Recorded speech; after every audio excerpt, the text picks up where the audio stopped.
जय दोस्तों, आज हम पढ़ते हैं थायराइड ग्लैंड। थायराइड ग्लैंड जो मतलब थायराइड ग्रंथि होती है उसके बारे में समझते हैं। और जब हम टेस्ट रिपोर्ट जो हमने देखा था, सुना हमने T3 T4 TSH यानी जो टेस्ट रिपोर्ट होती है उसको भी हम समझते हैं। और जो थायराइड जो उसमें जो रोग होते हैं, कौन कौन सी बीमारी होती है उसको भी हम समझते हैं। सबसे पहले हम थायराइड ग्रंथि को हम देखेंगे तो ये हमारे को ये बटरफ्लाई शेप की तितली आकार की दिखती है हमारे को।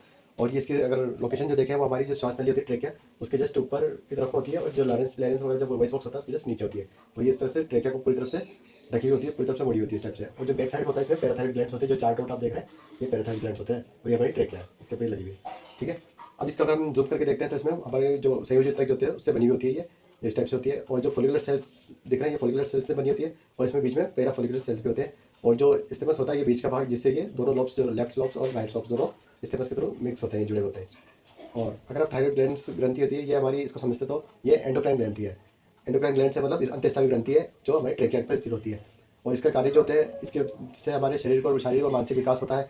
हमारा मेटाबॉलिज्म जो होता है, चाहे उपपचय क्रिया जो होती है वो मेंटेन रखता है। हमारे शरीर के टेम्परेचर को मेंटेन रखता है, हार्ट रेट को मेंटेन रखता है, ब्लड प्रेशर को मेंटेन रखता है ये। और जो हमारे कैल्शियम फॉस्फेट की मात्रा जो होती है इन सबको मेंटेन रखता है। ऐसे बहुत से काम जो होते हैं हमारे थायराइड ग्लैंड की वजह से होता है। और ये निम्न 3 प्रकार के हार्मोन स्त्राव करती है। T3 जो टेट्रा आयोडीन आयोडीथायरीन होती है, ये T3 होती है। जिसमें क्या होता है कि जब हम भोजन खाया, खाना खाया हमने, और जो भोजन जब पचता है तो हमारे जो आयोडीन के जो मोलिकुलर्स होते हैं वो ब्लड वेसल के थ्रू हमारे थायराइड ग्लैंड्स में आते हैं। और फिर यहाँ पर फोलिकुलर सेल्स होती है, इसके अंदर जो अमीनो एसिड्स होते हैं, 2 अमीनो एसिड और 3 आयोडीन मोलिकुल्स होते हैं, वो मिलकर T3 बनाते हैं, टेट्रा आयोडीथायरीन बनाते हैं। और जब ये 2 अमीनो एसिड्स के मोलिकुल्स और 4 थायरोक्सिन के थायराइड आयोडीन के मिलते हैं तब ये T4 बनता है, यानी थायरोक्सिन बोलेंगे इसको हम, यहाँ टेट्रा आयोडीथायरीन, मतलब 4 का आयोडीन थायरोक्सिन बनते हैं, हार्मोन्स बनते हैं। और जो तीसरा होता है वो कैल्सीटोनिन होता है। कैल्सीटोनिन जो होता है वो हमारे पेरिफेरल सेल से स्रावित होता है। और ये इसका काम होता है हमारा कैल्शियम और फास्फोरेट की मात्रा को मेंटेन रखता है ये। ठीक है, अब इसके जो थायराइड ग्लैंड से जो रोग होते हैं वो उसको क्यों होते हैं और उसके लक्षण क्या है उसको हम समझते हैं। थायराइड ग्लैंड्स में अगर हार्मोन जो थायरोक्सिन हार्मोन होता है उसकी अगर कमी हो गई या अधिक मात्रा में स्रावित हो रहा है तो उसके कारण से 2 प्रकार के रोग होते हैं। जब कम अगर स्रावित होगा थायरोक्सिन हार्मोन तो हमारे को हाइपोथायरॉयडिज्म, जिसको हम कम होता है हाइपोथायरॉयडिज्म बोलेंगे। इसको हम हिंदी में अल्पगल ग्रंथिता या हाइपोथायरॉयडिज्म होता है उसको ही बोलेंगे। और इसके अंदर जो रोग होते हैं वो 4 प्रकार के रोग होते हैं। जो बच्चों में होता है जिसको क्रेटिनिज्म बोलते हैं, वो जड़वामता बोलते हैं हिंदी में, ये बच्चों में रोग होता है। इसमें क्या होता है, बच्चों का शारीरिक और मानसिक विकास रुक जाता है। उनका हड्डियों में और हाथ पैरों में विकार हो जाता है, कोई छोटे बड़े हाथ पैर हो गए या विकास कम होने के कारण से शरीर बौना रह जाता है। त्वचा रूखी सूखी रहती है, बच्चों का चेहरा मोटा फूला हुआ लगता है, जीभ बाहर होठ मोटे मोटे रहते हैं और लटकी हुई त्वचा रहती है। बच्चों के जननांग जो होते हैं उनका पूरा विकास नहीं हो पाता है। इस टाइप से बच्चों में रोग होते हैं। और जो मिक्सिडी में जो होता है ये बड़ों में होता है, वेस्ट के अंदर। उसमें क्या होता है, हमारी जो वेस्टों में ऊपर जो मेटाबॉलिज्म की जो रेट होती है वो स्लो हो जाती है, मेटाबॉलिज्म कम हो जाती है, धीमा हो जाता है। शारीरिक मानसिक विकास वो हमारे में भी हो सकता है। हड्डियों में कमजोरी आ जाती है, त्वचा रूखी सूखी हो जाती है, बाल झड़ते हैं बच्चों, ये मोटापा रहता है, आलसी दिखते हैं वो लोग, कार्य में मन नहीं लगता है, वजन बढ़ता रहता है उनका, दिमाग कमजोर रहता है, याददाश्त कमजोर रहती है, बालों का झड़ते रहते हैं उनमें। और जो हमारी सांस जो होती है वो भी बिल्कुल स्लो हो जाती है या कहीं बढ़ जाती है, सांस बढ़ जाती है, ब्लड प्रेशर बढ़ा हुआ रहता है उनका, चिड़चिड़ापन, डिप्रेशन में रहते हैं, आवाज़ थोड़ी अलग से हो जाती है इनकी।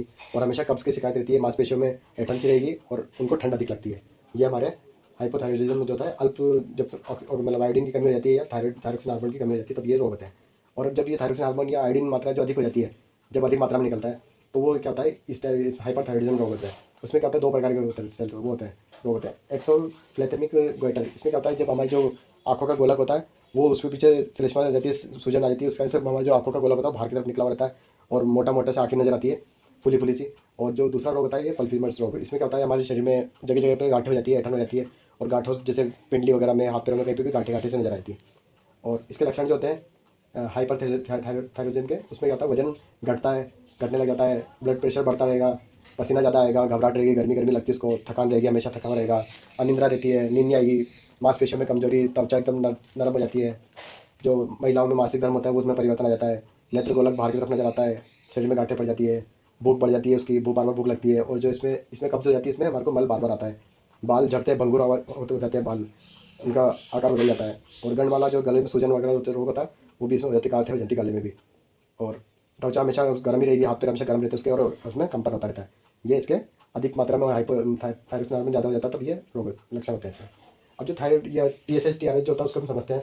तो जब क्या होता है कि जब हमारी सेल्स होती है, हमें शरीर में जब एनर्जी की जरूरत होती है तो वो हमारे को थायराइड से सीधा T3 नहीं मांगेगा, उससे हार्मोन्स नहीं मांगता, वो सिग्नल देगा सीधा हमारे माइंड को या ब्रेन को, जिसमें हाइपोथैलेमस जो होता है वो उसको सिग्नल देगा। हाइपोथैलेमस जो होगा वो पिट्यूटरी जो पीयूष ग्रंथि बोलते हैं हम हिंदी में, उसको सिग्नल देगा। वो किससे देगा, TRH के through. TRH symbols hormones start करने के लिए बोलेगा उसको। तो जो TRH जो होता है वो सिग्नल जाएगा इसका पिट्यूटरी को, पिट्यूटरी जब उसको सिग्नल देगी थायराइड को, वो सिग्नल जाता है TSH के थ्रू। TRH और TSH। TRH होता है हमारे हाइपोथैलेमस से पिट्यूटरी की तरफ हार्मोन का इस्तेमाल करने के लिए सिग्नल जाएगा, और पिट्यूटरी जो होता है TSH के थ्रू अपना सिग्नल देगी थायराइड को। फिर थायराइड जो होता है वो T3 इस्तेमाल करता है हार्मोन, तब जाके हमारे सेल्स को जो मेटाबॉलिज्म वगैरह होता है उसमें एनर्जी के लिए और या ऑक्सीजन की जरूरत होती है, तब उसमें T3 पहुंचता है और फिर ये हमारे शरीर को एनर्जी मिलती है। तो इस टाइप से ये T3 T4 TSH TRH जो होते हैं वो इस टाइप से वर्क करते हैं।